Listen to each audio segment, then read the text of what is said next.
এবার বাংলাদেশের ভেতর দিয়ে করিডোর চায় ভারত। পশ্চিমবঙ্গ ও ভারতের অন্যান্য অঞ্চলের সঙ্গে ভৌগোলিক দূরত্ব হ্রাস করতে ভারত এই চিন্তা করছে। মেঘালয় রাজ্যের মুখ্যমন্ত্রী কনরাড সাংমা পশ্চিমবঙ্গে যাওয়ার জন্য করিডোর চেয়ে এই প্রস্তাব দিয়েছেন। এটি নিয়ে সামাজিক যোগাযোগ মাধ্যমে বিভিন্ন ধরনের প্রতিক্রিয়া সৃষ্টি হয়েছে।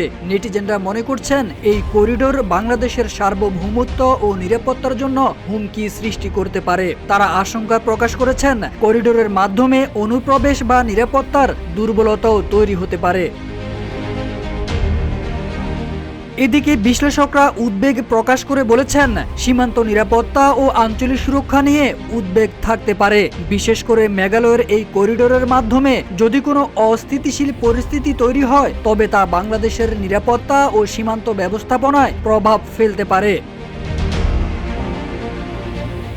সাংমার প্রস্তাবিত এই করিডোরটির দৈর্ঘ্য হবে ১০০ কিলোমিটার বা তার চেয়ে বেশি। এটি মেঘালয়ের মহেন্দ্রগঞ্জের সঙ্গে পশ্চিমবঙ্গের দক্ষিণ দিনাজপুর জেলার বন্দর শহর হিলিকে সংযুক্ত করবে। মহেন্দ্রগঞ্জ ও হিলি শহরেরই সঙ্গে সীমান্ত রয়েছে বাংলাদেশের। করিডোরটি নির্মাণ করা গেলে মহেন্দ্রগঞ্জের পাশাপাশি মেঘালয়ের তুরা, বাগমারা, ডালু ও ডাউকি জেলার সঙ্গেও পশ্চিমবঙ্গের সংযোগ স্থাপন সম্ভব বলে জানিয়েছেন কনরাড সাংমা।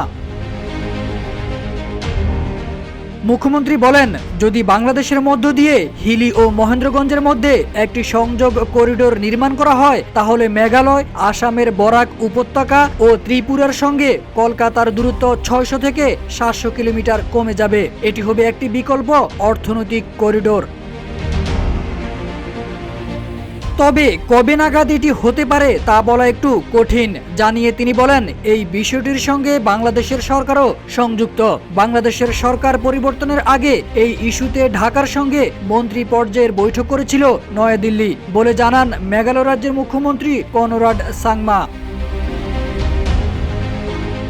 শুক্রবার রাজধানীর শিলংয়ে নিজ কার্যালয়ে সাংবাদিকদের সঙ্গে এক মতবিনিময় সভায় এসব কথা বলেন সাংমা। তারেক আজিজ খান, রূপালী বাংলাদেশ।